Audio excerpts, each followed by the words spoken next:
The story starts in Akko village, a tiny place tucked away in the middle of nowhere, and it's part of a small nation called Ishia. A bell rings as a customer walks into a small shop in town. Kuna welcomes him from behind the counter, and the guy asks if they have any potions in stock. He calls out her name. She looks pretty worn out as she stands there. The guy says he just needs one basic potion, and Kuna starts heading to the shelves while he explains that his dad dropped something on his foot, so he needs something to help. He mentions that herbs could work, but they aren't really strong enough for this, and since his dad is getting up there in age, he's worried the guy might choke on them. Just as she's getting the stuff, he realizes he forgot to tell her one thing. The guy reminds her to grab the one with the blue cap, making sure she doesn't mix them up. While Kuna just sighs and mutters that she knows what she's doing, she doesn't need him to repeat himself. She sets the bottle down and tells him it'll be 300 nyaka, but the guy isn't ready to pay just yet.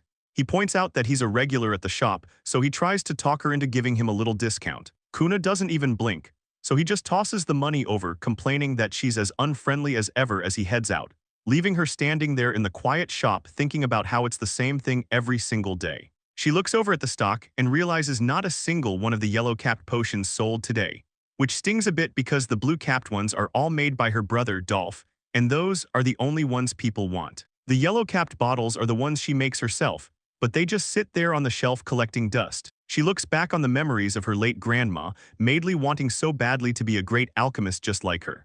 Kuna remembers how her grandma used to encourage her. She thinks about how she tries her best every single day, but it still feels like her yellow-capped potions are just failures.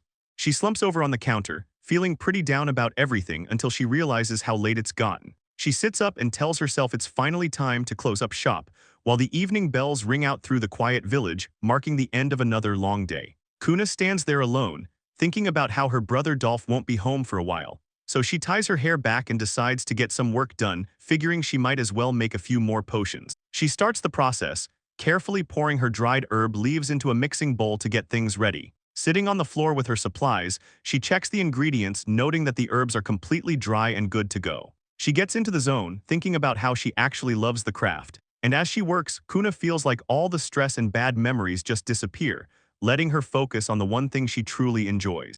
Kuna gets to work grinding the herbs down, the sound of the stone filling the quiet room as she moves on to the next step, thinking about how she needs to get the cauldron onto the stove. She gathers her focus, the air around her hands shimmering with magic. She uses fire magic to get a flame going right under the base of the pot to heat things up. While the heat builds, she uses her other hand to create magical water and pours it right in, mixing the water and fire magic together in the pot. It's the standard way to do things, and while being able to use both elements is a must-have skill for any apothecary, it's not exactly rare. In fact, it's just a super common type of magic that almost anyone can use if they try. Kuna tips the dried herbs into the bubbling water, watching them sink in. She finishes it off by infusing the brew with her own mana, stirring it well to make sure the purity is high. Kuna looks down at the potion, thinking about how she used to run out of mana and pass out at this stage, but she realizes her capacity must have grown because the whole thing feels like a breeze now. Even so, she remembers how Maidly was a pro who could make 50 of these a day without breaking a sweat, so she lifts a ladle to check the consistency of the liquid. The mixture in the pot starts to glow and settle perfectly. Kuna wipes some sweat off her forehead and says the job is finally done. She stops for a second, wondering if the quality is where it needs to be, and after taking a small sip, she notes the gentle bitterness and decides it turned out great. The flavor brings back old memories, and she says it's a taste she'll never forget. She thinks the potion tastes exactly like the ones her grandma used to make back in the day. Kuna looks at what she made and figures it's probably just another dud potion, but she looks completely worn out just staring at the pot. She shakes it off and tells herself not to give up. She has to keep trying because making potions is who she is. Later on, she heads outside to check on a small garden patch behind the house. Kuna crouches down to look at a leaf and notes that everything is growing as slowly as ever, so she starts walking back, thinking the soil around here is just really bad. She wonders if watering the plants with magic water or potions would help the quality, but then she runs into Dolph, who's standing in the shop asking where she's been all this time. Kuna just looks up at him and quietly says his name. Dolph is standing by the shelves when Kuna walks in, telling him she was just out watering the fields. He doesn't really care and just tells her he's already got the potions ready, so Kuna quietly says she gets it as he starts to walk past her, but then he suddenly reaches out and grabs her wrist to stop her. Dolph gets in her face and asks if she's got something else she wants to say, while Kuna just stands there looking like she's about to break down. She keeps her head down and softly tells him that she's sorry and follows it up by thanking him for everything he's done for her. Dolph just looks back at her and says that honestly, she's got no charm or talent, and he finishes by saying he has no clue why their grandma took in such a useless brat before leaving her alone. Kuna stands there in silence, clearly feeling the sting from the way her brother treated her.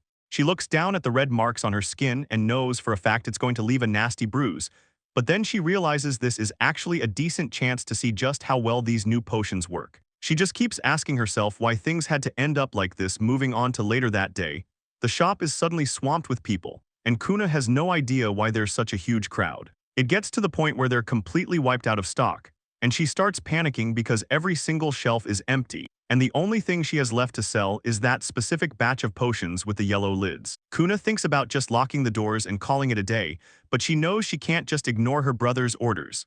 Right then, the door opens again and she forces a smile to welcome the next person coming in. A tall blonde woman in an expensive dress walks into the shop. She smiles and tells Kuna it's been a while since they last spoke. She leans in with a smug look, mocking Kuna by saying she looks just as shabby as she always does, which instantly reminds Kuna who she's dealing with. This is Shaline, the village chief's granddaughter and Dolph's girlfriend. Kuna keeps it professional even though she's tired, letting the girl know that her brother isn't actually in the shop right now. It's frustrating because the rest of the village and Dolph think Shaline is this sweet, gentle person, but Kuna knows the truth. This is how she's always been treated whenever they're alone together. Shaline says she doesn't really care about seeing Dolph today anyway, she just wants to know if she can buy a potion. Kuna starts to panic inside, wondering why this girl had to show up on the one day the shop is a total mess. She looks away and admits that the only things left in stock are those yellow-capped potions she made herself. Shaline doesn't seem to care about the quality, she just shrugs it off and says that those will work just fine. Kuna looks totally confused. She thinks to herself that Shaline should already know the deal with those yellow-capped potions, so she nervously asks if there's something wrong with the situation. Looking at the healthy girl in front of her, Kuna asks who she's actually buying the medicine for since she clearly isn't sick. Shaline just stands there looking bored, and she mentions that her dog Roy has been feeling a little under the weather lately. Kuna realizes she's talking about her pet. Shaline says she just needs to dilute the stuff, and asks if she's supposed to just mix it with water for small animals. Shaline brings up how much Roy used to be attached to Kuna back in the day, which just makes Kuna freeze up, and Shaline asks if she really thought nobody noticed. She saw how that puppy would wag his tail every time Kuna walked by, and how Kuna used to secretly wave back at him when she thought she was alone. Then she suddenly snaps at Kuna to get her to pay attention. Shaline gives Kuna a smug look and asks if she's really going to just abandon him. She's definitely hitting a nerve, and Kuna just stands there completely frozen. She can't even think of a comeback because she's so stressed out. Trying to just end the interaction, Kuna looks away and tells Shaline the price is 100 nyeka for the bottle. Shaline acts surprised like she almost forgot to pay, then quickly reaches into her bag. She starts tossing coins in the air while joking about how the yellow-capped potions are always on sale. Moving on, Shaline keeps the insults coming, saying she can't believe these things don't sell at all, especially since they're such a good deal for the price. She's making a scene of it, and she laughs right in Kuna's face, saying she'd probably die of embarrassment if she had to sell stuff like this. Kuna looks down at the floor, trying to convince herself that it's okay because she's making everything the right way, and she tells herself that even if the medicine is a bit weaker than the usual stuff, it's still a solid potion. Kuna looks out at the village, trying to stay positive by telling herself that Roy is definitely going to get better.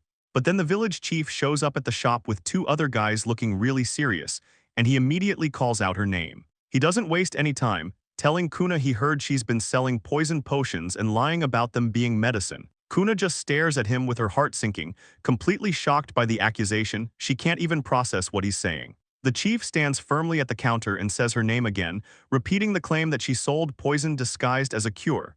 And Kuna starts to freak out, asking them what they even mean by that. Her voice is shaky because she has no idea where this is coming from. Suddenly, Shaline steps up and tells her to stop playing dumb. She's clearly been waiting for this exact moment to strike. Shaline looks totally satisfied with herself, standing right next to Dolph, who's just staring Kuna down with a disappointed look. Kuna can't believe her brother is actually there, but the chief turns to Shaline and says he told her she should have stayed home. Shaline ignores him and gets right in Kuna's face, yelling at her and telling her that everything going wrong is completely her fault.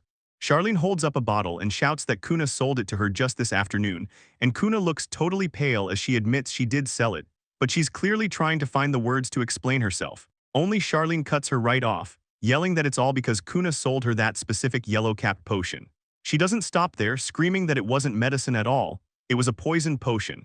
And Kuna starts to look absolutely terrified as she realizes where this is going, begging Charlene not to say the next part. But Charlene says it anyway, telling everyone there that Roy is dead. Kuna is completely devastated by the news, but Charlene just looks down on her and asks if she's always been jealous of her, which leaves Kuna just standing there in shock, barely able to even repeat the word because she's so confused. Charlene keeps the insults coming, calling Kuna a hated orphan while making sure to mention how different they are. And then she starts bragging about being the village chief's daughter and being beautiful, making the whole situation even worse. Charlene leans in with a smug look, accusing Kuna of plotting to poison her dog Roy on purpose.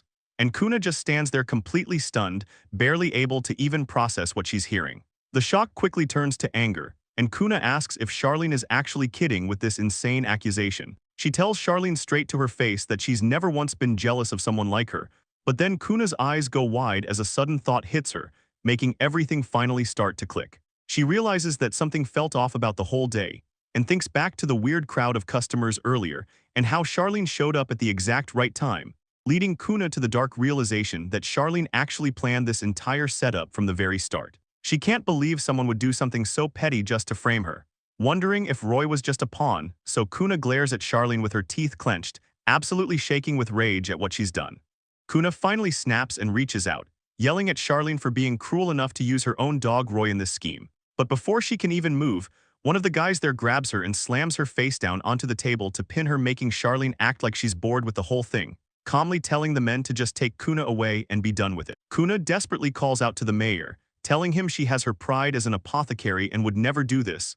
And as they start dragging her off, she keeps shouting that she'd never poison her own medicine, but no one's listening. One of the guys speaks up saying the bottle isn't enough proof, so Charlene looks over at her grandfather to see what he'll do, but the mayor just looks down and mumbles in agreement with the rest of the mob, letting the girl's grandfather down completely. Things get even worse when the crowd decides to sentence Kuna to the whip right then and there, and they make it clear they aren't going to stop the whipping until she gives up and confesses to everything. So Kuna breaks down in tears, crying out for her brother to help her as things spin totally out of control. Kuna screams at the top of her lungs that she didn't do anything, but no one listens as she keeps trying to explain that she'd never be stupid enough to use poison over a grudge, but the crowd is dead set against her. She looks over and tries to call out for her brother one last time, hoping he'll actually do something, but Dolph just breaks eye contact and turns his head away like he doesn't even know her. Kuna just freezes up. The realization hits her like a ton of bricks, and she realizes she's been completely abandoned by her only family while the men drag her off to her punishment. The sound of the whip cracking against skin echoes through the cold stone room, and the guys doing it start to get worried, asking each other if she's actually going to die if they don't stop soon, since she's just hanging there by her wrists from the ceiling, totally motionless, looking completely broken and barely holding onto consciousness after taking such a brutal beating. The guards start to hesitate, but one of them reminds the other that they were ordered to keep beating Kuna until she confesses, even though she's just a heap on the floor now, completely unresponsive and broken. As they walk away and lock the gate, one of the guys says it would have been way easier for her if she'd just admitted to it, leaving her alone in the silence of the prison cell while the heavy iron doors echo. Kuna just stays there, covered in dirt and bruises, looking like she's barely holding on, but deep down, her mind is still stuck on the same thought, repeating to herself that she didn't do it. Her eyes stay shut tight as her consciousness starts to slip away even further, until things start to feel weird, and she wonders if she's being dragged somewhere because everything is suddenly so bright. She feels a cool breeze and wonders if she's actually outside now, hearing faint noises in the distance. And that's when a man standing under the trees looks down and says her name. Kuna lets out a small gasp as she looks up, her eyes wide with shock while Dolph stands over her with a casual look, asking if she's alright like it's no big deal. Still lying in the dirt, Kuna weakly asks if he actually believed her story about being innocent. Dolph looks away with his arms crossed, saying there's just no way she'd ever put poison in a potion, and hearing that makes Kuna's face light up as she calls out to her brother, feeling a huge sense of relief. But then Dolph's tone changes, and he tells her she better be grateful for his help, going on about how many times he had to bow his head and apologize to Charlene just to smooth things over. Kuna looks totally stunned as she asks him if he really went and apologized to that girl, but Dolph just scratches his head and tells her she needs to apologize properly and beg for forgiveness herself. Kuna starts to cry, wondering why she has to beg for mercy for something she didn't even do. Dolph snaps at Kuna to cut the crap, shouting that her being innocent or not never even mattered in the first place. He tells her that her only job is to just make potions, leaving Kuna standing there looking totally broken, But then Dolph just reminds her that he already told her the deal, which just leaves Kuna more confused. She looks up at him with these hollow eyes, thinking about how many times he called her useless. And she finally asks the one thing on her mind, which is why he even bothered to save her. Dolph just stands there in the woods looking pretty awkward as he takes a nervous gulp. Kuna stays curled up on the ground crying, saying that dying would have been way better than having him go around apologizing to people for things she never even did. Suddenly, a voice comes from the trees, it's Shaline, and she says she's disappointed in Kuna. Shaline stands there with her arms crossed and a mean smirk, saying the girl clearly hasn't learned her lesson yet. Shaline drops a total bombshell, happily announcing to everyone that she's decided to banish Kuna to the Forest of Death, which gets the villagers talking about how that place is a nightmare full of poisonous plants and totally lacks any food while being packed with dangerous magical beasts. Dolph starts to lose it, yelling about how she can't just do this without getting permission from the village chief first, and he tries to call her out, saying this wasn't what they agreed on at all. Shaline just points a finger in his face and asks if he's actually starting to feel sorry for her, so Dolph tries to use their grandma as an excuse, saying he was supposed to take care of Kuna, but Shaline just clings to him and tells him that nobody cares about those old promises anymore. She tells him it's finally time for him to be free from his sister for good, while Kuna just lies there in the dirt, completely drained as she listens to them talk. Shaline just stares at Dolph, wondering what's wrong with the guy for even trying to argue with her. So Dolph tries to bargain, begging her to at least leave Kuna near the highway instead of the deep woods. He tells her she'd probably be happier if he just died too, but Shaline doesn't even look at him while she orders the men to hurry up and dump Kuna in the forest already. She's totally cold about it, telling Dolph she'll be the one to deal with the village chief later. And as she walks away, she tosses out a casual goodbye like Kuna is nothing to her. The men carry Kuna deep into the dark trees, with one of them saying he'll pray she actually survives this. Back in the village, everything looks quiet and peaceful like nothing happened. Kuna remembers how she used to walk around with her basket, asking people if they needed medicine, and she's just left there, begging for anyone to help her as things go dark.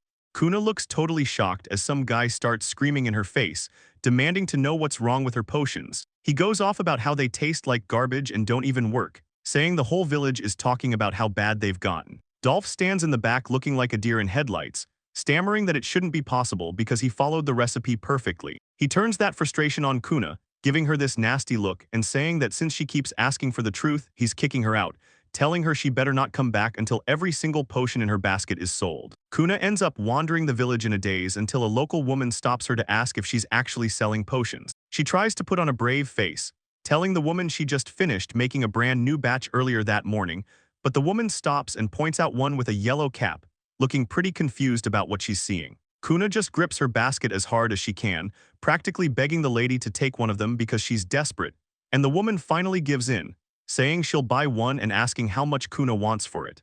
Kuna is completely stunned when she hears the price, shouting out 300 nyaka, while the village woman just looks at her like she's crazy, saying it's ridiculous to charge that much for her stuff. The woman makes a lowball offer of only 100 nyaka, leaving Kuna standing there feeling totally crushed as the lady calls her work a dud with questionable effects.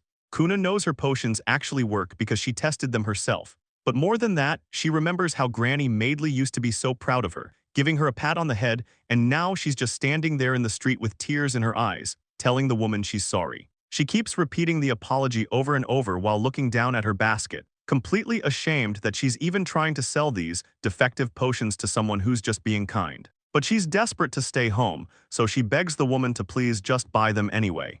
Kuna is basically begging at this point, crying as she asks the woman to buy even just one single bottle. But then the scene shifts and she realizes she's actually just inside a dream. She's standing all alone in a huge, empty field, thinking to herself how weird it is because she hasn't had this specific dream in a really long time. She wonders if she's still just stuck dwelling on everything that happened back then, because she starts remembering those dark days where it felt like everyone around her was just chipping away at her spirit. And then the memory gets more intense. She's collapsed on the ground, totally worn out and barely able to move. While she's lying there in the dirt, she honestly starts wondering if she's just going to die, and she can't believe it's actually happening right here in this spot. But as she looks down, she spots some Kuna flowers blooming right next to her. Just as she's losing hope, Granny Maidley shows up in the memory, looking down at her and telling her that if she wants to live, she needs to reach out and take her hand. Granny Maidley looks down at her with this blunt look, telling her that if she actually wants to die, she should just lie there and wait for it to happen. Kuna's eyes go wide as she thinks about her grandmother, The reality of the situation finally starts to sink in, and she mumbles to herself that there's no way she's going to die. She reaches out and grabs a plant on the ground, holding on tight while gritting her teeth. She says there's absolutely no way she's going to let herself die in a place like this. In the memory, Granny Maidley tells her she has to live, and says that from this day on, her name is going to be Kuna. She explains the name choice is because she found her right there among all the wild Kuna flowers, so she tells her that those stubborn, persistent flowers are actually her favorite one. She tells the girl again that she needs to live. Then Maidley points something out, saying that now that she's looking a bit closer at her, those flowers are the exact same color as her eyes. Kuna is just crying and holding the plants, hearing her grandma tell her one last time to live. Everything goes quiet as a single bird sits on a branch in the trees. Kuna just lies there on the ground with a tired smile, joking to herself that the herbs she used really weren't all that effective. Suddenly, she hears something moving nearby and her eyes snap open. She's sweating, sensing that something is closing in on her. A couple of three-eyed wolves with horns show up, and Kuna calls them beasts while asking if it was the scent of her blood that drew them in. As she struggles to push herself up, she remembers her past, how her name is Kuna, and how Granny Maidley took her in when she was only 5. The moon hangs huge over the trees in this place, which everyone knows as the Forest of Death, and Kuna actually smirks at the wolves, telling them it's too bad for them, because if they'd shown up just a little bit earlier, she might have actually let them eat her. Moving on to a nearby river, some fish are just swimming along through the clear water. Kuna walks over and steps right into the stream, the cool water splashing around her bare feet, and she stands there in the middle of the river for a second, just taking in the silence of the woods. She finally leans down and scoops up some water with her hands, taking a drink to try and get some of her strength back.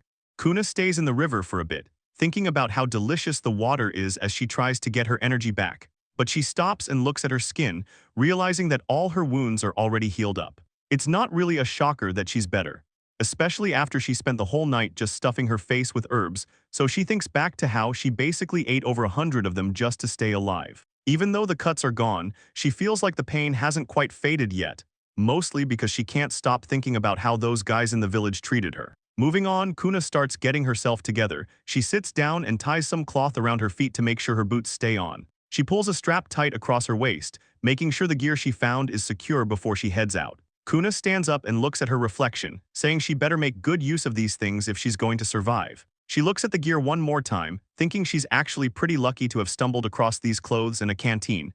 But the weird thing is that back in Akko village, going into the Forest of Death was totally banned for everyone. The forest is a dangerous place where adventurers walk in, but there's no promise they'll actually make it back out in one piece, which is pretty obvious looking at the old skulls left behind in the dirt. Even though travelers and adventurers are constantly coming through from the other side of the woods, Kuna keeps moving forward, telling herself she's going to get past this forest and head toward the town of Whis. She stops for a second, thinking that even after all this time, the view here is completely different from how she remembers it looking back when she used to live in these woods. Kuna thinks back to how she just ended up living all alone in the forest before she even really knew what was happening. She has no memories at all of her life before that time, so she assumes her parents were just some random travelers or adventurers who died somewhere in the forest and left her behind. It stayed like that for a long time, but after several months had passed, Kuna thinks back to how Granny Maidley ended up taking her in the old woman reaching out a hand and making it clear right away that she wasn't about to keep some freeloader hanging around her house. Maidley tells the girl that if she's actually going to live there, she needs to start earning her keep, so she slams a massive book down on the table, telling the kid to get to work. Besides just learning how to survive out in the wild, Kuna spent her days studying hard, getting drilled on reading, writing, and every single detail about herbs and making potions. All that stuff she learned eventually became her best weapon for staying alive. Out in the woods, Maidley asks Kuna if she's even paying attention. Then she explains how they have to make sure they don't do anything to mess up the forest while they're out here taking its blessings, which just leaves Kuna confused about what blessings even means. Maidley explains that this place is the Forest of Death, home to tons of dangerous magical beasts, but she points out it's also a total goldmine for finding rare medicinal herbs, so for people like them. The forest is a treasure, which is when Kuna looks up and notices something interesting hanging from a tree branch, and she realizes she found a saffra fruit. A lucky find since the pulp inside is a key ingredient for making medicine to treat colds. The juice is also really sweet and helps the medicine taste better. And Kuna can't help herself, she just takes a massive bite of the fruit. She starts smiling and says it's delicious, looking totally happy because she admits it has actually been years since she's had anything sweet to eat. Kuna stops by the base of a massive saffron tree and realizes that if a tree is this big, it's the perfect spot to find something rare.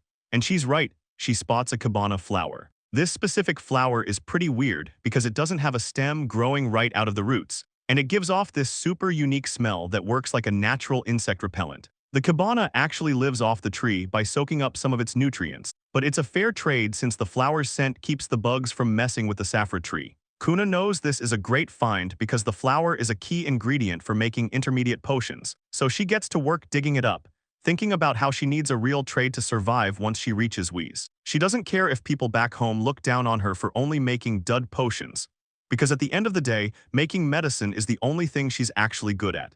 Kuna decides she'll grab a couple of the cabana flowers, but she looks at the ground and figures she should probably grab some extra saffron while she's here. She stands there thinking it might be a good idea to just make a basket to carry everything, but she stops for a second, starting to worry about what her brother Dolph would think about her. Then she catches herself and realizes that line of thinking is totally wrong. Dolph is in the past now, she's finally free to do whatever she wants and go wherever she feels like. She tells herself that since she got kicked out, she's going to live her life exactly how she pleases. So, she crawls into the hollowed-out base of the tree to get started on her craft. She starts weaving the basket using Ken fibers that she's dampened with water, and finishes it up by using glue made from Kuna flowers to lock the bottom piece in place.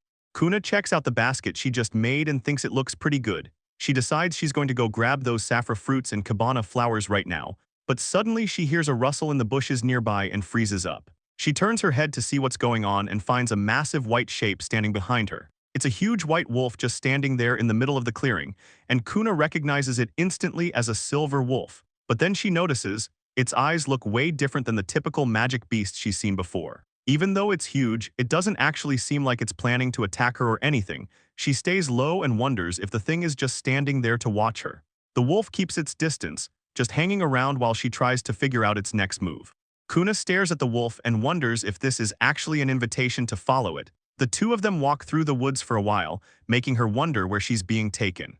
The wolf stops out of nowhere, making Kuna stumble a bit as she reacts to the sudden halt. She looks past the wolf and spots something ahead, asking herself what she's even seeing. It's a guy slumped against a tree, totally covered in blood and looking half dead. Kuna looks at him and calls him a fool, thinking that he had to have known that coming into a place like this meant certain death. As she stands there, she suddenly feels something grabbing onto her. The wolf is actually tugging on her sleeve, which leaves Kuna completely confused. She looks at the creature and asks if that man was its master by any chance. The wolf just stares back, making Kuna realize she was wrong about it belonging to the guy. She tells the wolf that if they aren't a team, she really doesn't have any reason to save him. The wolf doesn't budge, just sits down right in front of her pot with a loud thud. It keeps staring at her with those sharp eyes, not breaking eye contact for even a second. Kuna finally gets the hint and says she sees what's going on. It's like a setup she can't ignore. She sighs and mentions how this is probably all a dragon's worth is anyway, standing there while looking over at the guy. She honestly doesn't feel bad for him after he chose to come here, but she figures if the wolf is laying down a challenge for her, she might as well take it. Kuna lets out a long breath to steady herself before she starts the hard part of the job. She sits down and says, "All right then," spreading out her herbs to get to work on the stranger. Kuna gathers the suga, keto, and yatsu kaizo grass she needs, since these are the main herbs she's going to use for the potion. She mentions that using the whole batch of grass makes the brewing way harder, but she doesn't stop, keeping her eyes on the pot while the guy stays out cold. Looking at how beat up he is, she figures she has to do everything possible to speed up his recovery, and she stays locked in on the task, watching the mixture carefully. Kuna tells herself she's doing the right thing as she prepares the next step. It's going to be a total mess if he can't even swallow the stuff, so she decides to add some saffron juice to help the flavor. She starts pouring her mana into the pot, stirring the mixture round and round. Kuna looks down at the bowl and says it's finally done. She actually managed to make an intermediate potion, and she pulls the stirring stick out, taking a second to look over her work. Checking a small cut on her hand, she says it's working for now, even though it's just a scratch. So she kneels down next to the guy and tells him to drink up, carefully tilting the pot to his lips. Kuna just watches him in total silence while he swallows the medicine, but she starts doubting herself, thinking about how even her beginner potions usually fail, so an intermediate one is a huge stretch. She tells herself there's no point overthinking it and says she needs to make an ointment for his wounds next, but suddenly she stops mid-sentence. Her eyes go wide as she sees something impossible. She asks if his wound is actually closing up as a strange glow starts coming from his chest, and even the silver wolf looks completely shocked while Kuna just stands there holding her bandages, totally stunned by how fast he's healing. Kuna looks away and quickly tells them she isn't some scavenger just looking for loot. She's actually staring at the guy's chest in total disbelief, saying there's no way she's making a mistake about what she sees. She points out that even the massive scars he had on his face and stomach are completely gone now, and she starts wondering if that potion she brewed somehow worked way better than she ever expected it to. Kuna decides that as long as he's actually healed up and okay, that's the only thing that really matters, though she can't help but notice his face now that the blood is gone, casually mentioning that he's actually a pretty handsome guy. She looks up at the moon and suddenly panics, realizing it's gotten way later than she thought. So the silver wolf steps in and tells her it'll help her out with the heavy lifting while she grabs her gear. The wolf carries the unconscious guy on its back and tells Kuna it has nowhere else to go anyway, so it might as well just follow her along. The three of them finally make it back to a hidden cave shelter to get out of the night air. Kuna thinks the situation is perfect. She's definitely going to take advantage of this setup, and the silver wolf watches Kuna as she stands there with a huge smile. The guy is sleeping peacefully, and Kuna lets out a massive sigh of relief seeing him okay. She looks over at the silver wolf and tells him thanks for everything, because she realizes she was honestly about to lose her way and forget what being an apothecary is all about. Kuna remembers her grandmother's lesson: a pharmacist's job is just to help people who need it. And as she pets the wolf's head, she tells him he helped her remember that really important lesson. But then her attitude flips, and she tells the wolf that she isn't doing all this work for free, leaving the wolf just staring at her, while she wonders how she's going to get paid for saving him. Birds fly by as Kuna buries her face in her hands and sighs.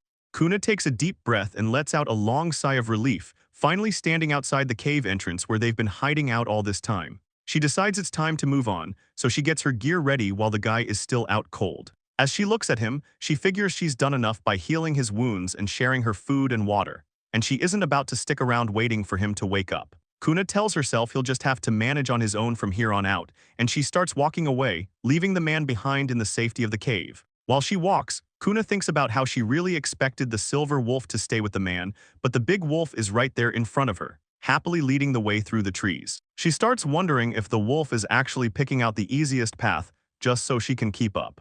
Kuna watches the silver wolf lead the way and thinks about how it's clearly way smarter than any normal beast. But then the wolf suddenly stops, making Kuna wonder if there's actually another person hurt somewhere nearby. She looks ahead and lets out a happy shout when she realizes what the wolf actually found, and it turns out to be a huge patch of boat shrooms and thorn shrooms growing right there in the forest. The boat shrooms are pretty easy to spot since their caps look exactly like little boats, while the thorn shrooms are packed with nutrients and have soft spikes that you can actually eat without any trouble. Kuna picks one up and mentions how good it smells, explaining that she's learned to identify these things using her nose and her sense of taste, so she's completely sure she isn't picking anything dangerous. She starts drooling while imagining the meal and asks the wolf if they should have a mushroom hot pot tonight, holding a mushroom out to the big guy and wondering if wolves can even eat this kind of stuff. The silver wolf suddenly tenses up and starts growling at something in the brush. A massive hoof slams into the dirt with a heavy thud right in front of them. Kuna spots the monster and shouts that it's a magical beast, a giant, mean-looking boar. The creature huffs out a cloud of steam, looking like it's ready to wreck everything in sight. Kuna checks out its coat and the size of those fangs, figuring it's a young male, and since it's currently breeding season in the spring, the thing is probably out for blood. These magical beasts are actually just normal animals that went through a rare transformation, turning them into mindless killers that will go after humans or even their own old packs. They aren't like regular animals that will just leave you alone if you stay still. So Kuna stays right behind the silver wolf while it keeps its eyes locked on the target. Kuna looks over at the silver wolf and asks if it's doing okay, then tells the wolf she's going to handle this situation herself. She gets into a better spot near the trees, keeping her eyes locked on the beast and staying ready to move when the massive boar suddenly charges right at her. She ducks behind a thick tree trunk just in time to avoid the hit. The creature is totally losing it, huffing and making these loud, angry sounds as it tries to track her down, and it swings its huge tusks in a wide arc. But Kuna stays low to the ground and manages to dodge the deadly points. The boar skids across the dirt and whips its head around, staring Kuna down while she stands her ground by the trees. She clenches her fist as some kind of energy starts to gather, looking like she's got a specific plan in mind for taking the beast out. She starts moving through the woods again, leading the boar deeper into the thicket, while she puts her hand against a tree trunk and asks herself if the timing is finally right to pull off her move. But the beast just stands there, letting out a deep, scary growl that vibrates through the air as it gets ready for one more rush. The massive boar stares Kuna down, letting out a heavy, ragged breath while she just stands her ground. Suddenly the beast starts to wobble, its legs giving out as it completely loses its balance and hits the dirt with a massive thud, lying there totally motionless in the middle of the clearing. The silver wolf looks on in total shock, but Kuna just claps her hands together with a smile and says that turns out the Kuna flower she's named after is a pretty stubborn and persistent thing. Much like the night she was kicked out of the village. She only survived that first night in the forest because she didn't move a single inch from where she was standing until the sun finally came up. And there's something else most people don't actually know about that specific flower inside those hard parts of the bloom, is a type of pollen that's actually super toxic, making the Kuna flower a deadly poisonous plant that only a few people in the world even know about. Kuna stands there looking pretty proud of herself. She says that while her name might be weird for a young girl, she actually really likes it.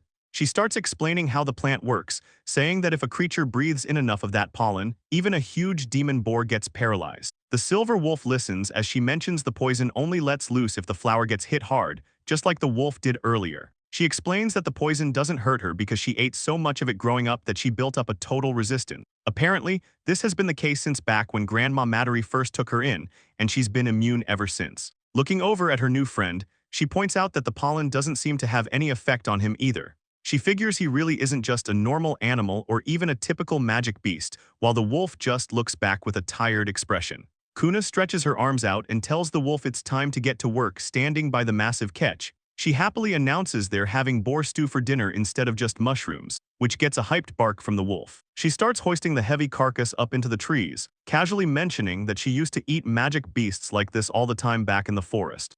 Kuna stands over the massive boar carcass and starts explaining that magic beasts store toxins that are basically poison to humans, so she has to use magic water to purify the meat before they can even think about eating it. She pulls out a knife and gets ready to work, saying she is going to skin the whole thing and carve out all the good parts.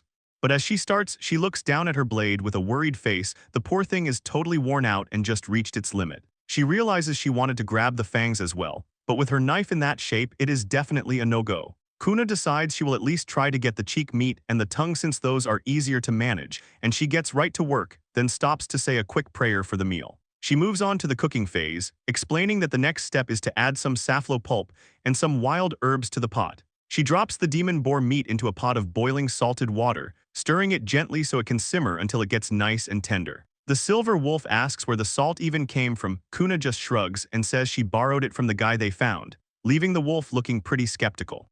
Kuna explains the process while stirring, saying to skim the foam off with a ladle as it cooks. The silver wolf watches closely as she tends to the pot, adding that more water needs to go in whenever the liquid boils down. Moving on to the final ingredients, Kuna says to add the kogutake and tojtake mushrooms, dropping them right into the simmering broth so the dish can finish up. She looks totally ready to eat and says the meal is finally done.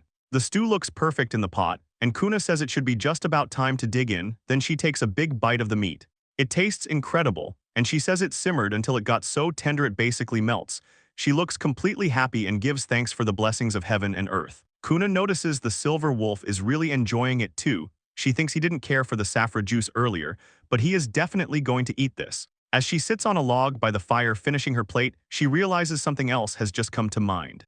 The silver wolf licks his plate clean, and Kuna says it has been a really long time since she actually shared a meal with someone. It makes the forest feel a little less lonely as the fire starts dying down in the pot. Kuna looks over at the wolf and asks if he even has a name, but he just sits there in silence, staring back at her while the campfire crackles. She decides to suggest the name Roy and asks what he thinks about that, though her expression turns a bit sad as she explains that Roy was actually the name of a puppy that died because of her. She looks down, admitting that giving him this name is really just something she's doing to make herself feel better. The wolf suddenly gets up and walks a few paces away from where they were sitting. Kuna watches him as he sits back down and lets out a long, low howl into the dark trees. Kuna listens to the sound and quietly asks the wolf if he is planning to mourn for her too. Kuna sits by the fire with the wolf, quietly thanking him before apologizing to Roy. It's a heavy moment as they stay there under the stars. The scene shifts back to Akko village, where the sun is up. Things are moving along like usual in the small town. Shaline shows up and cheerfully tells Dolph good morning, but the guy is still half asleep and just groans in response. She keeps pushing him to get up, Reminding him that the whole village is waiting on his potions, Dolph just rubs his head and says he knows. Since he's stuck with work, Dolph asks if she can head out and water the fields for him, but Shaline just gives him this blank look. He starts begging her, saying she's literally the only person he can count on for help right now. Seeing that she's not budging, Dolph looks completely stressed out and realizes he's got no other choice but to handle it all. He grips his hair in total frustration. Things are clearly starting to fall apart without Kuna there to help. Dolph finally snaps and demands to know why Shaline even kicked Kuna out of the village in the first place. He admits that he used to complain about Kuna all the time, but he never actually wanted her gone like this. Dolph is sitting there with his head in his hands, looking completely wrecked by the situation. He mutters that if Shaline had just talked to him before doing anything, he would have done everything in his power to stop her from kicking Kuna out. He points out that everyone needs to think about those potions they all love using so much, because the reality is that every single one of them was actually made by Kuna herself. The story flashes back to a much younger Dolph playing outside when someone starts calling his name. He heads over to the door looking pretty annoyed and asks what's up since he was busy playing, so Grandma Maidley apologizes for bothering him. She stands there with a small, quiet girl and introduces her, telling Dolph that her name is Kuna. Grandma explains that the girl is also really into medicinal herbs, and because of that she's decided to take Kuna in and train her to be her successor one day. Dolph just grunts and walks off to keep playing, while Kuna watches him from the window. Grandma can only think about how the kid acts like a total beast.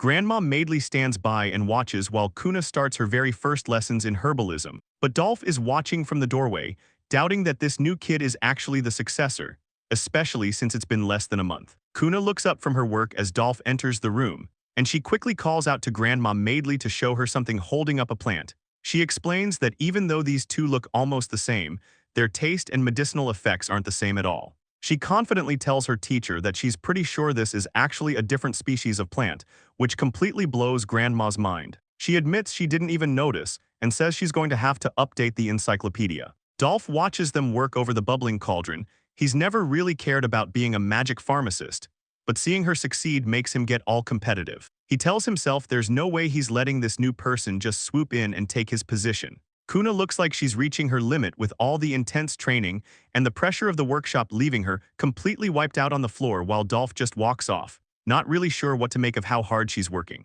Kuna is totally wiped out on the ground, shaking and gasping for air because she hit a wall of mana depletion.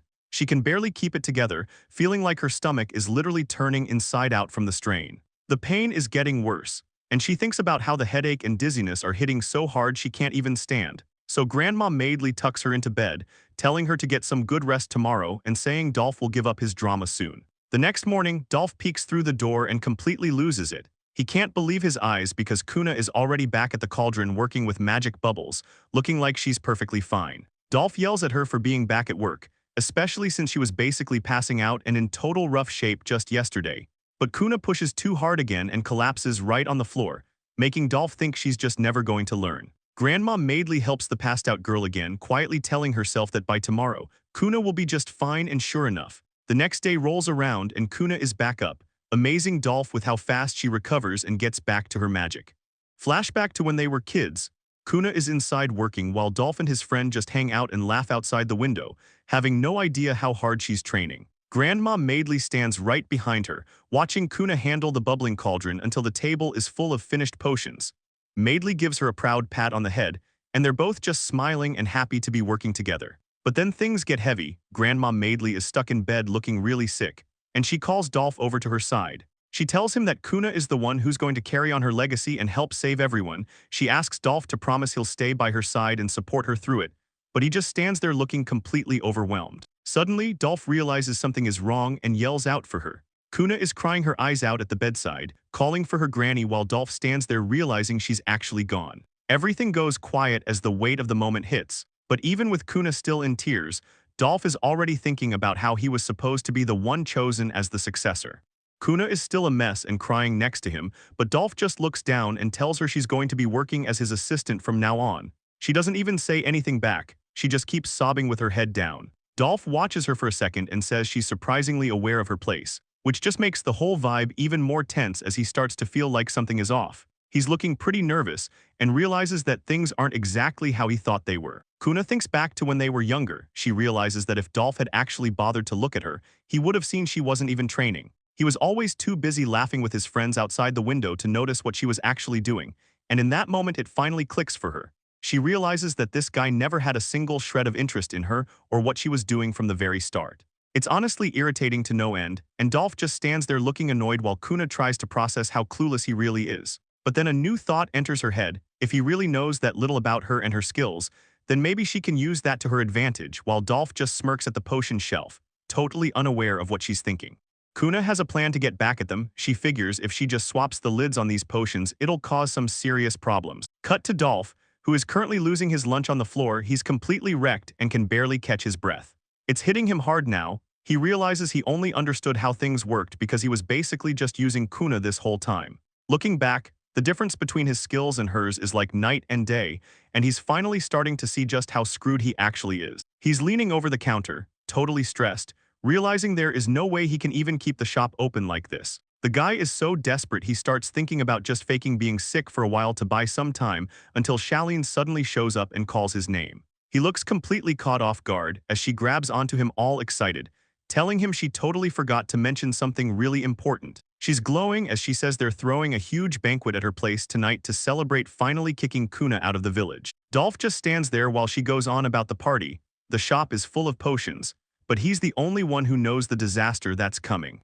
Shaleen lets out a sharp gasp as Dolph stares her down. He asks her if that's really all she has to say for the day, and he looms over her with a dark look on his face. He explains that it took him 2 whole days just to finish making 4 bottles, and the pressure is clearly getting to him. Shaleen looks at him and thinks to herself that there is just no way she can actually tell him what's on her mind. Dolph tries to play it off with a fake smile. He tells her he's just not feeling great today, and Shaleen actually buys it. She looks him over and agrees that he does look a little bit pale. He knows he has to keep up appearances, so he promises her he will at least show his face at the banquet tonight.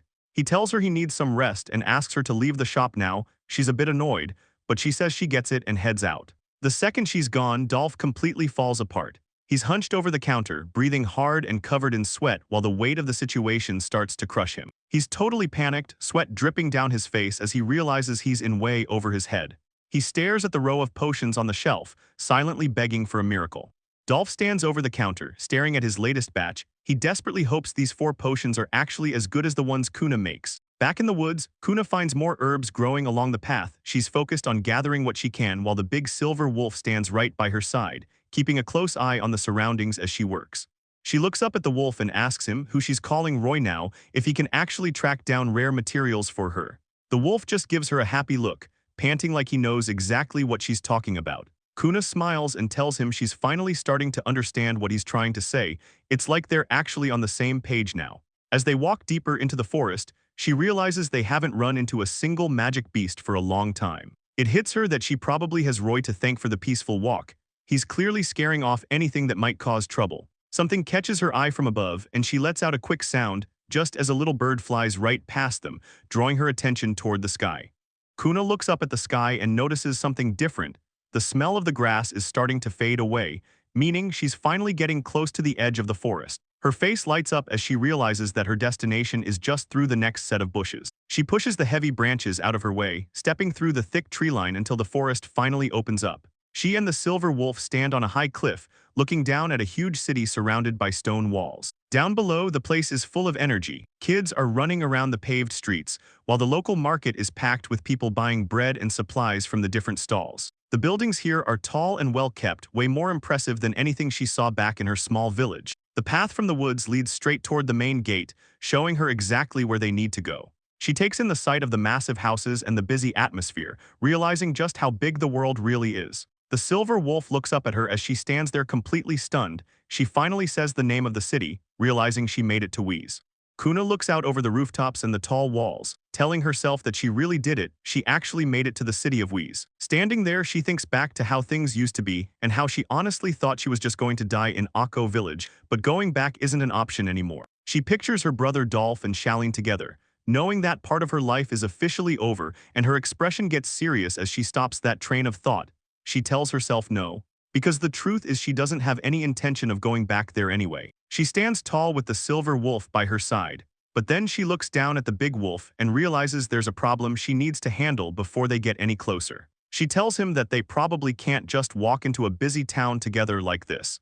And even though she admits it's going to be really hard for her to leave him behind, she has to think about their safety. She explains that if the people in the city mistake him for a monster, they might end up attacking her as well, so the wolf suddenly starts to turn away.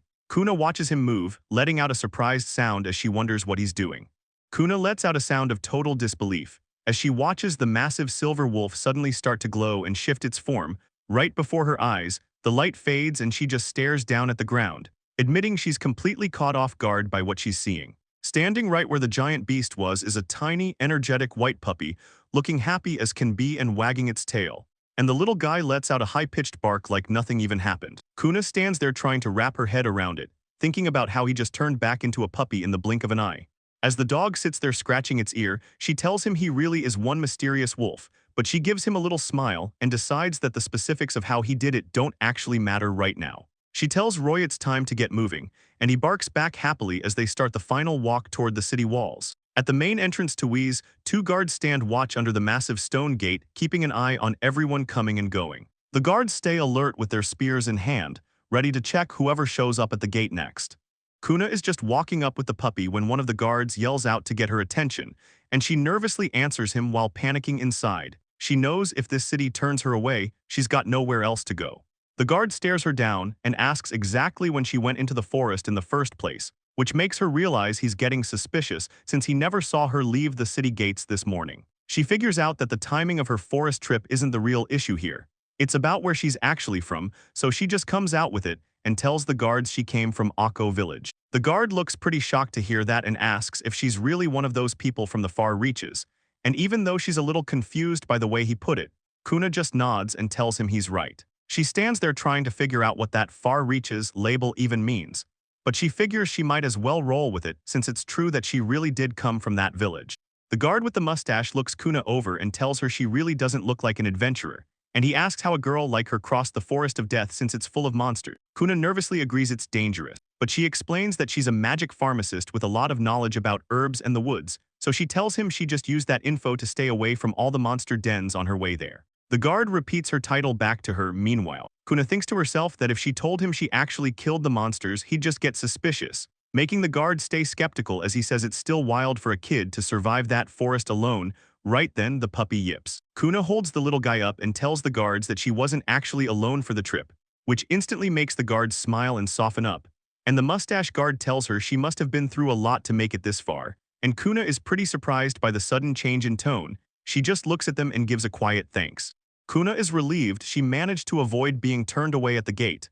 The guard asks for her name while she thinks about how she never expected people here to be this kind to her, and as she looks up at the 2 men, she tells them she actually has a few things to ask. So she starts by asking what the price for the cheapest inn in the whole town would be, and she also asks if there's a shop nearby that buys up medicinal herbs and potions. The guard rubs his chin and tells her he isn't sure about the exact price, but he explains that the cheapest spot for her to stay would be the Agane. He mentions the walls there are pretty thin, but the place has a really famous bathhouse. So Kuna repeats the name of the inn to herself as she starts to realize something. The name actually comes from a medicinal herb that grows wild in ponds like a floating grass. Kuna realizes the inn was actually named after a common water herb, and she tells the guards she thinks it's a really nice name for a place. The older guard moves the conversation along, mentioning that both pharmacies and the Adventurers Guild buy up medicinal supplies like herbs, but he warns her that selling potions by herself isn't allowed. The younger guard chips in too, explaining she'd even need a special permit if she wanted to set up a stall. So Kuna takes it all in and decides the guild is probably the best place to go since a regular shop would just try to lowball her. She asks the men if they can point her in the right direction to find the guild, then she gives them a polite bow and thanks them for being so helpful to her. As she walks away with her wolf, Kuna thinks about how much easier that made things, while the guards just watch her walk off. Once she's out of earshot, the younger guard turns to his buddy and asks if a kid like that really survived the forest of death. The younger guard checks with his partner to make sure he saw the person coming out of the woods too, and the older guard adds that the main highway is actually shut down right now because of a rockslide. The younger guy scratches his head. He just can't wrap his mind around what they just saw, and he starts thinking about the very few people who have ever made it out of the forest of death alive. He mentions how there have only been a tiny handful of people in history to pull that off, but then something clicks in his head, and he realizes he forgot to ask her something important. He calls out to Kuna as she's walking away, asking if she happened to see a young man out in the forest. Moving on, Kuna finally makes it to her destination and tells herself she found the right building. She's standing right in front of the Adventurers Guild, a huge place that looks pretty busy, and her wolf gives a little yip as she checks the door, noting there aren't any rules against bringing animals inside.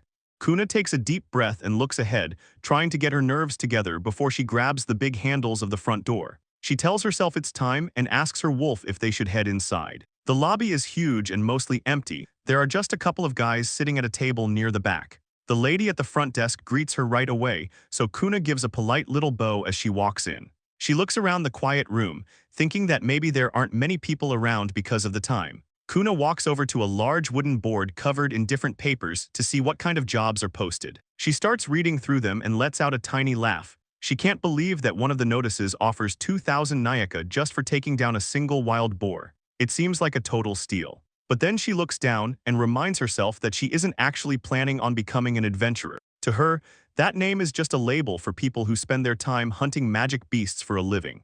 The country actually puts a lot of resources into the guild since the knights and soldiers can't handle all the magic beasts by themselves. Because the city is so close to the Forest of Death, Whis is packed with adventurers who make this their home base. But even with all those people around, there aren't many who are actually good at what they do.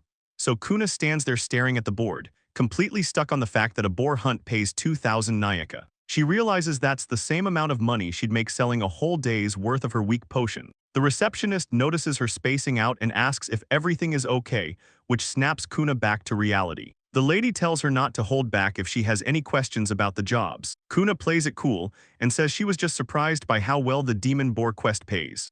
The receptionist explains that demon boars are actually super dangerous and aggressive magic beasts, which is why she thinks 2,000 Nayaka is a totally fair reward for the job. Kuna just listens and asks if that's really how it works. But looking at the board, it says the base reward for boars in the Forest of Death should be 4,000, making the lady realize she forgot to introduce herself. She smiles and says her name is Natty, then mentions the currency is Kuna. Kuna takes it all in but tells her she's still got a few more questions. She asks Natty if she happens to know what the cheapest inn in the city costs, and Natty tells her the currency is again and a room will run her about 700 Nayaka per night. Kuna starts doing the math in her head and realizes if she doesn't sell every single one of those weak potions, she isn't going to have a place to sleep tonight, so she heads back out into the city streets, clutching her basket and hoping for the best. Kuna stands there looking totally on edge, her eyes darting around like she's expecting something bad to happen. She just can't get her old home out of her head. Ever since they stepped foot in this town, her mind keeps drifting back to Akko village and all the bad memories that come with it. She's literally haunted by the idea that Dolph or Shalin might suddenly appear right behind her. So Natty notices her spacing out and asks if she's doing all right. Kuna jumps, totally startled to find herself back in the moment, and she starts fumbling over her words. She grips her backpack straps tight, trying to find the nerve to say what's on her mind until she reminds herself that those people aren't here to hurt her. She finally finds her voice and asks Natty if the guild actually buys potions. Natty's face falls a bit as she gives Kuna a sympathetic look. She starts by saying she's really sorry, but the guild doesn't actually handle potion sales. Kuna's heart just sinks as the lady confirms they don't buy that kind of stuff there, which leaves Kuna trying to play it cool. She forces a small, shaky smile and says she understands, even though Natty adds that while they can check the quality for her, they won't be able to give her any money for them. Natty explains that the person who handles potion appraisal isn't around right now. Kuna just repeats the word appraisal back to her, looking a bit stuck because appraisal is actually a special kind of magic that lets a person know all kinds of useful info, like the quality and how well different herbs, materials, and potions work. It turns out Kuna's grandma used that exact magic to write her encyclopedia, so Kuna asks if they'll still check her items even if they can't buy them. She realizes her only real option is to just sell basic herbs until she can save up enough to buy some glass bottles for her own potion. Natty asks if she happens to have any herbs or materials from magic beasts on her right now, so Kuna tells her she definitely has some herbs in her bag and mentions that she has some dried wild boar meat as well. But she quickly catches herself, knowing that the meat is a way too important food source to get rid of yet. Natty smiles and tells Kuna that if she's just selling herbs, she can handle the appraisal herself. Kuna is pretty surprised by this since Natty starts to explain how things work at the guild. She points out that potions made through alchemy are actually super complicated to deal with, and because they're so complex, there are only a few people who can actually appraise them properly. On the other hand, identifying basic herbs and parts from monsters is actually pretty simple for most staff members. Natty gives a little laugh while Kuna finally realizes that appraisal magic comes in different levels. Kuna thinks to herself about how Grandma Maidley could see the stats of literally anything, so she never realized just how incredible her grandma's magic really was. It's all starting to click for her now, so Natty tells her to head over to the other counter to get started. Kuna starts walking over, feeling a bit better about the situation as she moves to finish her business.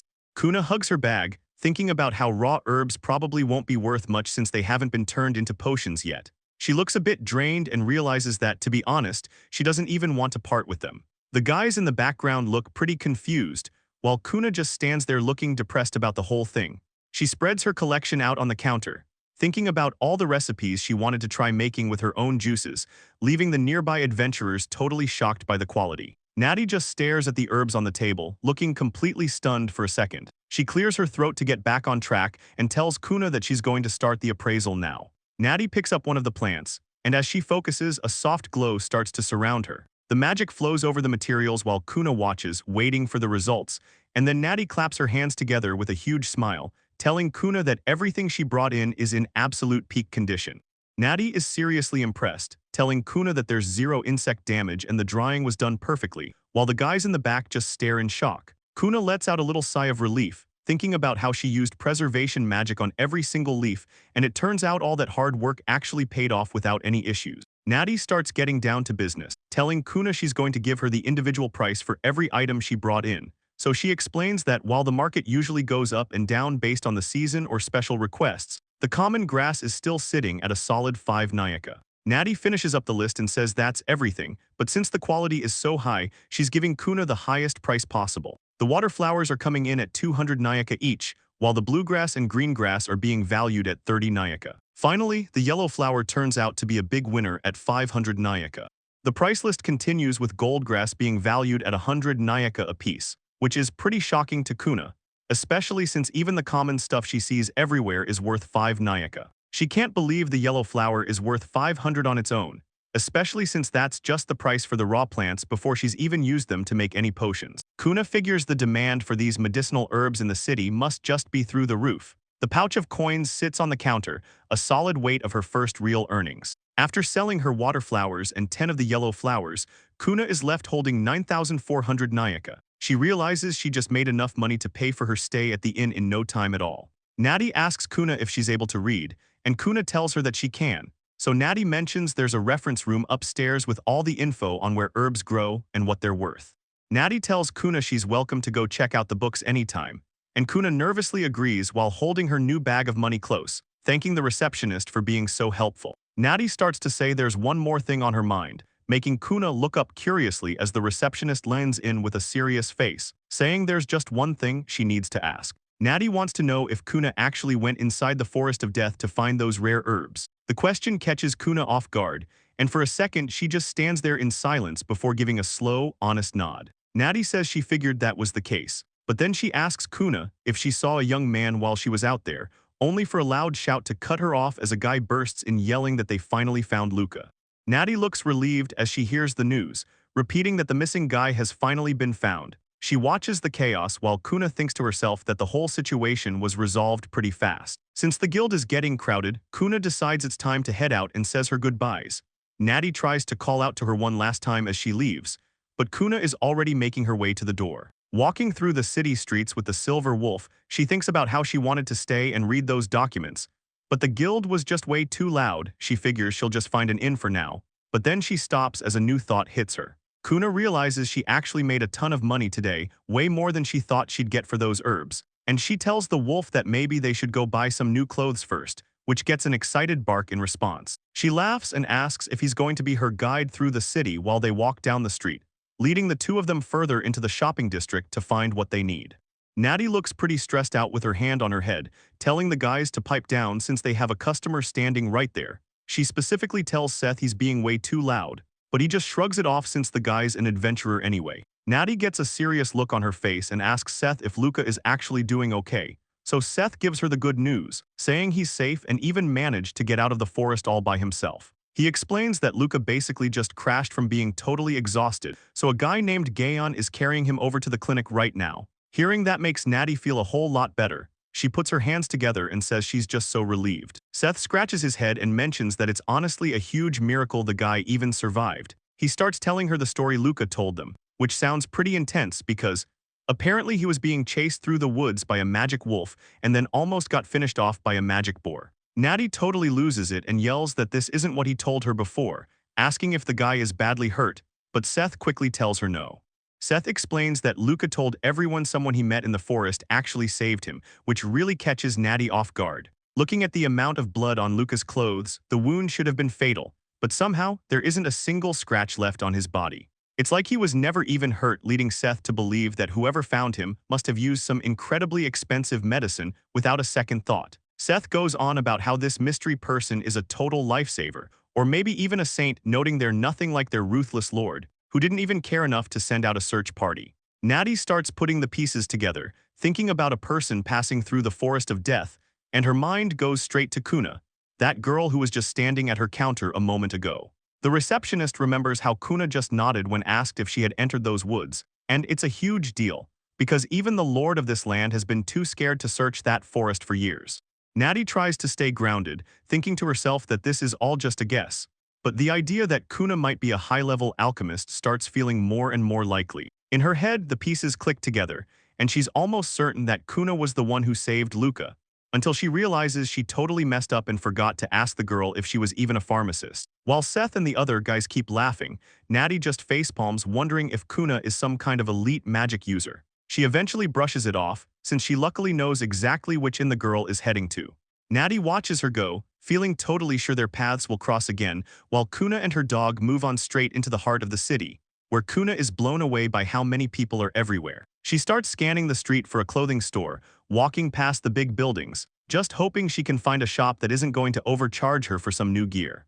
Kuna finds a clothing shop that looks pretty high-end and thinks it has a really nice vibe. She hangs back for a second, just watching the fancy staff greet people at the door. She starts feeling self-conscious, thinking her look was fine for the forest, but seeing everyone else in the city makes her realize her current outfit really stands out. Even though she's kept herself clean, she still feels like a mess compared to the locals, and the idea of walking into a place this nice looking like a traveler feels like way too much. Suddenly, two of the shop girls spot her and ask what's wrong, which totally startles her. They're super friendly and ask if she's hanging around because she likes the shop. Kuna gets flustered and tries to say no, but then admits she does like it. But she finally just tells them the truth, saying she's worried about coming in because her clothes are so dirty. The shop workers welcome Kuna with tons of energy, explaining that Whis is known as a city of adventurers, and because of that, they make sure to treat every single person who walks through the door like a guest. They both start ushering her inside at the same time, which leaves Kuna looking pretty overwhelmed by the sudden warm welcome. Once she's inside, they get straight to the point and ask their little guest exactly what kind of clothes she's looking for. Kuna takes a second to think before telling them she just needs something that's easy to wear and move in, hoping for something simple and practical for her life. One of the girls gets an idea immediately and yells out that she has the perfect thing for her to try. She pulls Kuna away, and then Kuna stands there in a huge, fancy dress that's not simple at all. The workers are all about it and start clapping, but Kuna is just standing there stiff as a board, telling them the outfit is way too much for her. The shop girl looks surprised and asks if she actually doesn't like it. The shop workers are totally getting into it and decide they should try out a different hairstyle next. They're on a roll now, suggesting they should add some accessories to the mix while Roy just sits there wagging his tail. Kuna tries to speak up and get them to actually listen to her, but she's pretty much getting ignored. The girls have her trying on everything from maid uniforms to fancy dresses and even some travel gear. The workers keep bringing out new clothes, telling her what's next, but Kuna is completely wiped out and admits she's exhausted. While looking around, something on a mannequin catches Kuna's eye. It's a simple traveling cloak and outfit that makes her stop and take a second look. She points at the display and asks if she can try that specific outfit on, which catches the shop girls off guard. They say sure, but one of them points out that the clothes look like they might be way too big for her. Kuna puts them on anyway, and even though it's a bit baggy, she finally looks ready for a real journey. Kuna tries on her new clothes and asks the shop workers what they think, and the girls tell her she looks great while the dog barks along. She finishes getting ready and waves goodbye to the workers before heading out with Roy. The next morning, the sun is high over the city as Kuna finally wakes up and stretches her arms, thinking about how she hasn't had a deep sleep like that in forever. Kuna rubs her eyes and looks out the window for a second. She sees everyone already busy on the street and realizes she slept all the way until noon. She looks over at Roy sitting on the bed and tells him good morning, But then she gets a bit worried and asks the dog if she did anything embarrassing in her sleep. She laughs at Roy's reaction and mentions they did make a promise to the innkeeper. The innkeeper makes it clear she's letting them stay, but yells that they better not dare make a mess in the room. Kuna sits on the bed and realizes she has zero memory of what happened after she first walked in and sat down. She figures she was just so exhausted that she fell straight asleep without even realizing it. She looks down at her dirty travel clothes and realizes she feels pretty gross and sticky after the long day. So she stands up and tells Roy the dog that the first thing they need to do is go find a bath. She heads over to the changing area, carrying her stuff past the rows of baskets while starting to undress. Noticing that the women's bath is completely empty with nobody else around. Kuna thinks about how this is a pretty cheap inn, so people probably don't stay here unless they really have to. But she's actually glad it's so empty because it means she can keep Roy with her without having to hide him. The dog lets out a happy little sound, and Kuna just giggles at him while they settle in for their break. Roy looks up at her with a confused expression as Kuna points out that there aren't any hot springs back in the Forest of Death, so she figures even for a smart beast like him, this has to be his very first time ever taking a bath. Kuna looks out over the steaming water while Roy gets all excited to jump in, and she can't help but let out a soft sound of surprise because the place is actually huge, and Kuna admits it's a really magnificent bathhouse for such a cheap place to stay. She gets this satisfied look on her face and realizes that the guest rooms are probably only so rundown because the owners are spending every bit of money they have just to keep this bathhouse in such good shape.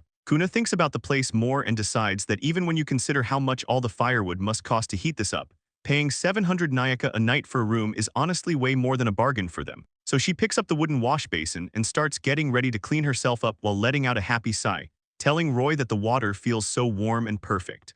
Kuna relaxes in the warm water and thinks back to the stories her grandma used to tell about bathhouses during her travels, feeling completely blissful because she never realized just how amazing it would feel to have hot water poured over her like this. She remembers that there were public baths in the city that used rainwater for people to wash in, but things changed after her grandma passed away, and she wasn't allowed to go to those places anymore. Even so, Kuna feels grateful that her grandma took the time to teach her exactly how to use a bathhouse properly, and she thinks about the magnolia tree, which grows these huge flowers from springtime all the way through late autumn. Kuna remembers the trick her grandma taught her. If you take those petals and rub them together between your wet palms, they work just like soap to get all the dirt right off your body. So she starts scrubbing Roy's fur until he's all cleaned up, thinking about how useful those flowers always were for doing the laundry or taking a bath. Kuna finds herself humming a happy tune while she finishes washing up, feeling better than she has in a long time.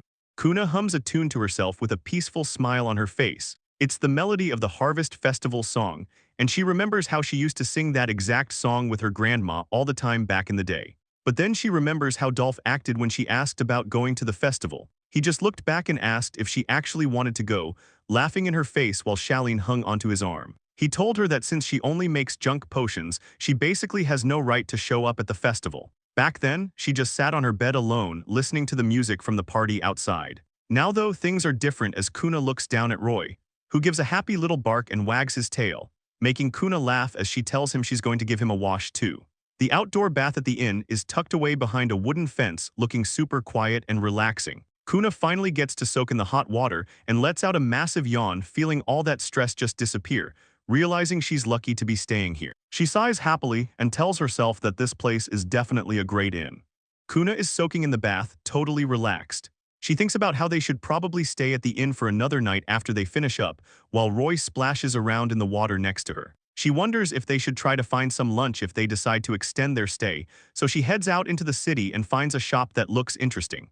As Kuna walks through the door, a girl working the counter gives her a warm welcome. She grabs a tray and starts picking out some rolls, thinking she should grab enough to cover breakfast tomorrow morning too, but then she realizes she's going to need some butter to go with all this bread. After she pays for everything, the shop girl smiles and tells her thanks and to come back again soon. Kuna walks back out onto the street with her bag of food, thinking about what a great little place she just found. She decides it's time to head back to the inn and get started on some cooking, since there's a rule that says no eating in the rooms and everyone has to use the communal kitchen. The kitchen starts heating up as the pan gets hot on the stove. Kuna gets to work, dropping some meat into the pan to get lunch started. The thick slices of bacon start sizzling and popping in the heat, and the smell of the butter hitting the pan is so good she can barely stand it. She gives the food a quick stir, laughing to herself about how great everything is turning out. Just then, Roy lets out a bark from down by her feet to get her attention. Kuna looks down at him smiling as she tells him not to worry because she's going to give him some jerky too. But Roy just starts shaking his head like he's actually turning down the treat, which makes her stop and think. She was worried that human food might give him an upset stomach, but then she realizes that since he's a shifter, his biology probably isn't anything like a normal dog's anyway. Kuna stands there with her pan, thinking that since she still has extra ingredients, she'll just make the same thing again so she gets to work and finishes the cooking quickly, looking pretty happy as she says everything is finally done. The food looks great on the plate, and she decides to officially call it her wild boar sandwich before she heads back to the cutting board to slice up a portion specifically for her companion. Crouching down, she sets a small dish on the floor and tells Roy he should have some of the meal too. She watches him eat and says he's really loving it, seeing him dive into the food like that, and then she sits down herself, putting her hands together to give thanks for the blessings of heaven and earth. Kuna leans in and takes a massive bite of the sandwich, finally getting a taste of her hard work. Her eyes light up and she says it's totally delicious, looking completely satisfied with how it turned out.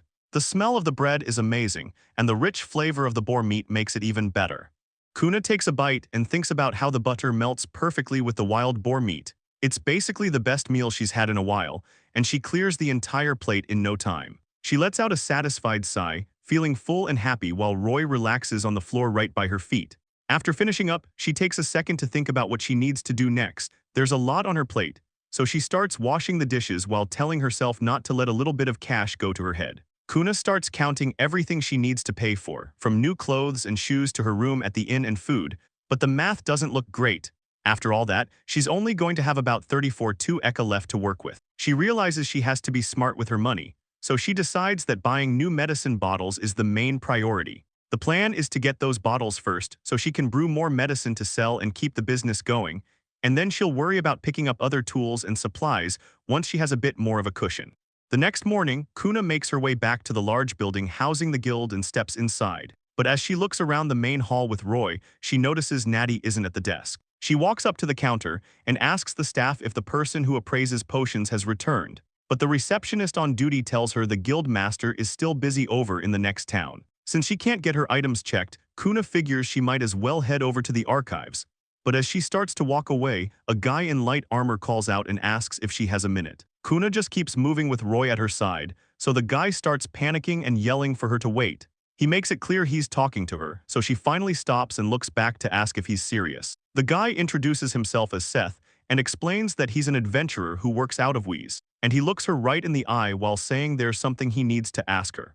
Seth asks Kuna if she knows any master apothecaries or maybe just someone with deep pockets, but she just tells him she's never heard of anyone and keeps walking, leaving Seth panicking behind her. As she heads down the stairs with Roy, Kuna thinks to herself that Dolph is the real expert, but telling him what's going on in the forest is pointless, so she heads into the guild's archives and starts scanning the massive bookshelves for answers. She pulls a heavy volume and takes a seat at a nearby table to start her research, and after studying the detailed sketches of local plants for a bit, everything starts making sense. She realizes that the cabana flower is actually worth a fortune, which is weird because it's not even a rare herb. You can find as much as you want if you're brave enough to step into the forest of death. But as she looks at the pages, she remembers an old rule: herbs are a gift from the land, and you should never be greedy by taking more than you actually need. Kuna thinks back to the time she first decided to become a pharmacist and remembers the very first lesson Granny Maidley ever taught her. She closes her book and says she's finally memorized all the prices for the herbs, so she looks at Roy and tells him she's going to set up a stall in the square. She decides that simple medicine like eye drops won't cut it. She needs to sell potions. Since this is a town full of adventurers, she knows the demand for potions is high and recalls hearing that the local shops can't even keep enough in stock. But then she stops and starts to have some second thoughts about the plan. She wonders if the people here will even want the stuff she makes, or if everything is just going to fall apart and not work out for her. Kuna gets hit with a wave of doubt, thinking that if things go wrong, then maybe she really should just give up on her dream of being a magic pharmacist.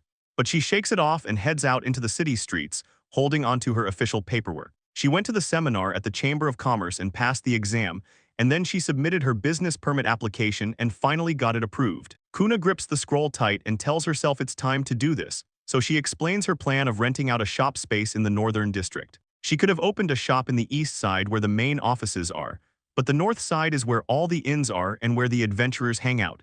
Since she's selling potions, the North District feels like a much better fit for business. Kuna walks through the streets feeling the sting of city life. 3 days of rent cost her 800 jekka, which is a huge blow to her savings. She grips her bag tight, realizing her funds are basically about to run out, and it's clear she's feeling the pressure. This whole thing is a total make-or-break gamble for her future as a pharmacist. She lets out a heavy sigh but keeps pushing forward anyway, knowing she's already committed to the plan. She looks down at her stock and notices something weird. Apparently, every single medicine bottle sold in Whis has a yellow lid. Kuna thinks back to the long hours she spent working. Since she could only brew the stuff at night, she had to pull a massive all-nighter. Luckily, the lady at the inn let her use the kitchen, even if her husband was a bit annoyed by it. With her heart racing, Kuna checks over her supplies one last time to make sure she has all the necessary preparations ready to go. She looks out at the city of Whis, wondering if the people here will even give her potions a chance, when something catches her eye and makes her stop in her tracks. She lets out a small gasp as she sees something. Kuna finds the exact spot she was looking for. She's been here a bunch of times to make sure it's perfect, and she stands there with Roy, feeling a little nervous about the setup. Her main concern was the bright sunlight hitting the product, but since this corner is tucked away in the shade, she figures it shouldn't be an issue at all. She pulls out a large white cloth and snaps it open, laying it down to get her business started. Kuna kneels down and starts moving her potion bottles into a wooden crate, while Roy just sits there watching as a couple of guys walk by and notice her. One of them mentions that seeing a potion stall is actually pretty rare, so he tells his buddy to come over and check it out. Kuna looks up hoping this is her first big break and asks them if they're looking to buy anything. The guys look down at her small setup, sounding a bit unsure about the whole thing. One of them says they don't really need potions and should just stick to buying blessing leaves, which makes Kuna's heart sink. She watches them walk away, barely manage to stutter out a thank you as her first customers disappear.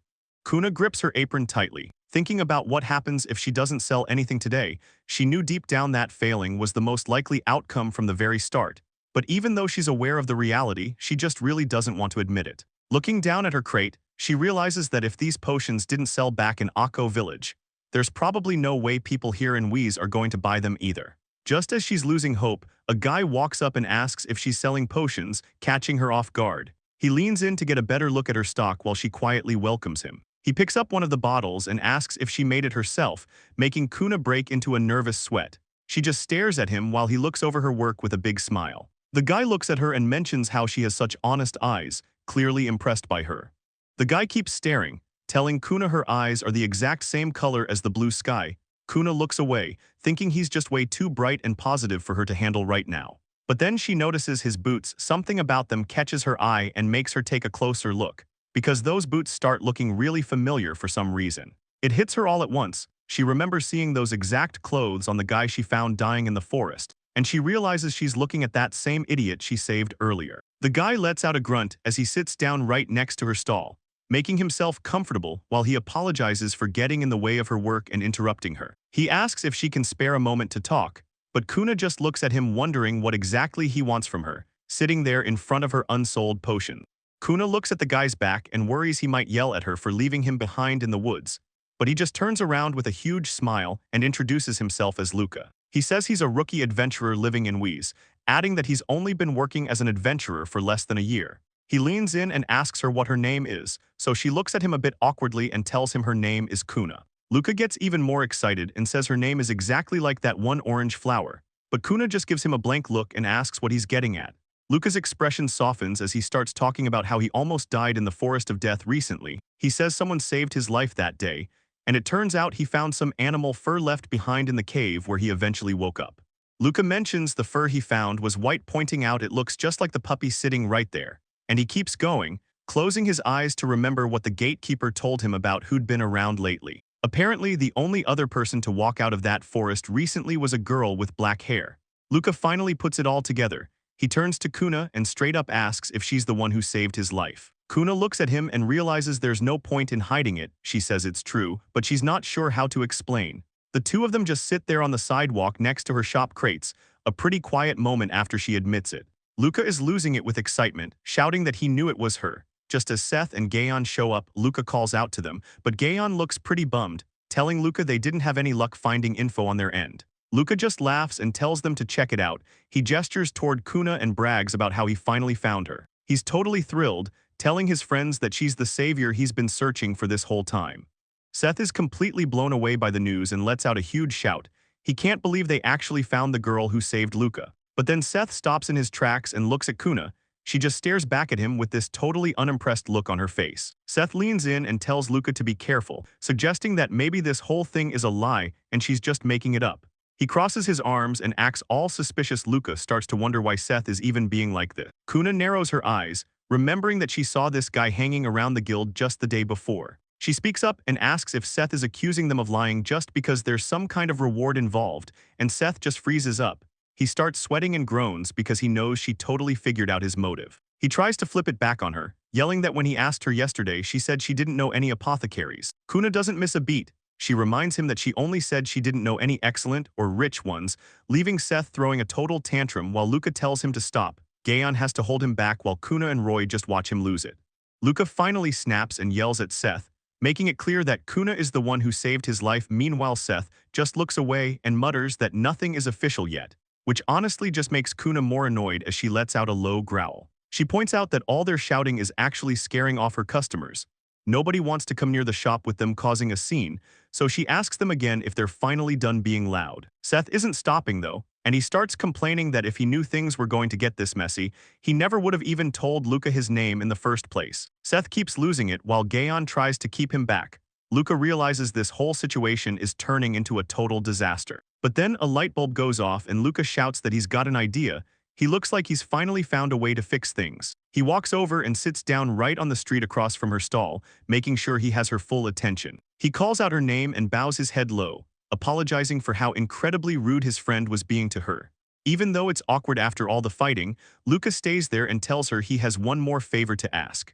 Luca looks right at her and asks if she can sell him one of her potions. He's got a plan to prove exactly who she is, but the request catches Kuna totally off guard and leaves her sounding pretty confused. He explains that he still has a memory of how the potion tasted when she saved him out in the woods. Luca is convinced that if he drinks something she made himself, he'll know instantly if it's the same stuff. Kuna tries to shut him down by saying the potions she's got at the stall today are a totally different type. She remembers that the one she used on him was actually an intermediate grade potion, way better than these. But Luca won't back off and tells her not to underestimate adventurers since they're actually really picky about potion flavors.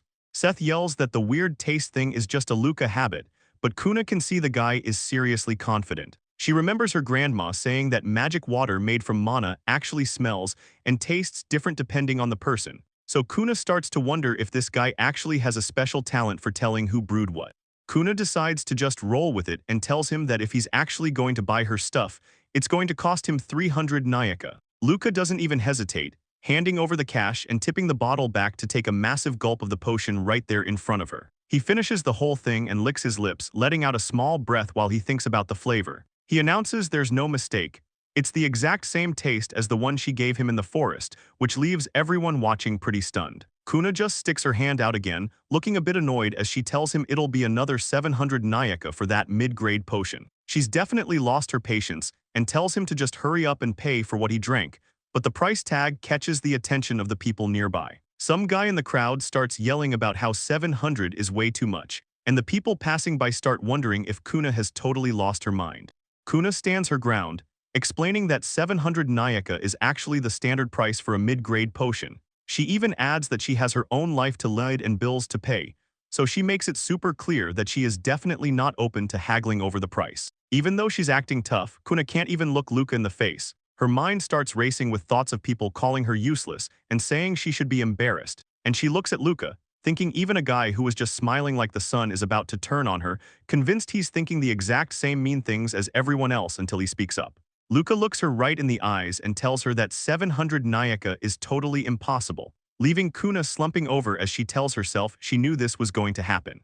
She clenches her fist, thinking that a potion made by someone like her was never going to be worth that much. Kuna stays quiet, thinking about how she could never say this stuff to anyone else, but Luca yells that she's being way too modest about the whole thing. She just looks at him totally confused, not sure what he's even talking about.